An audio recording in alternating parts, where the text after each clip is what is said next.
Tervist! Tänane sõna on makkara. Seda on palju küsitud. Makkara on vorst. Makkara on siin ka kogu päev.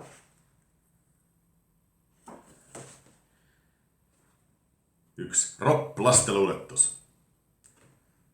Apina-papina kiibes puuhun, paskaa ripusti poliisin suuhun.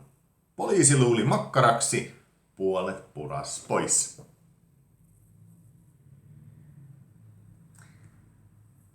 Tõlkisin ka eesti keelde.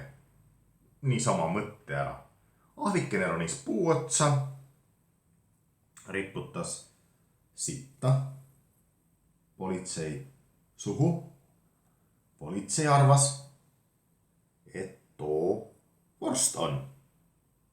Hampsas pool ära. See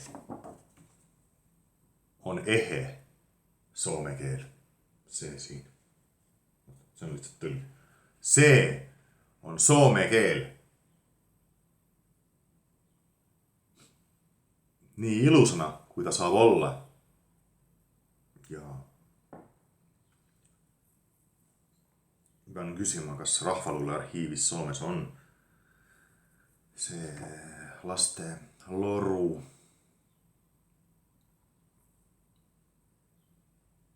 Koduigatsus tekib, kui ma meenutan lapsepõlve laule. Ja kõiki neid roppusi, mida ma õppisin suurtelt, mida ma ei saa mitte kunagi kasutada. Ma ei saa panna Marit ütlema või ma ei saa panna Olavile suhu.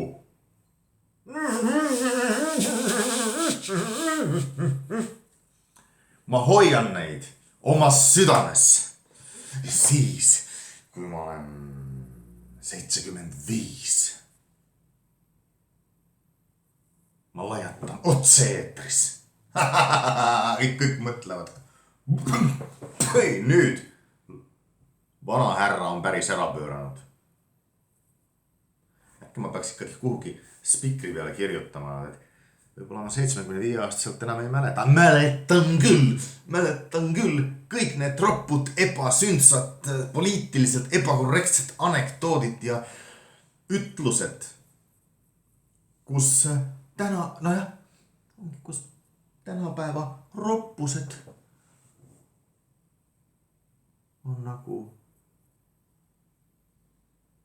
teate juba küll, nagu vette peeretamine.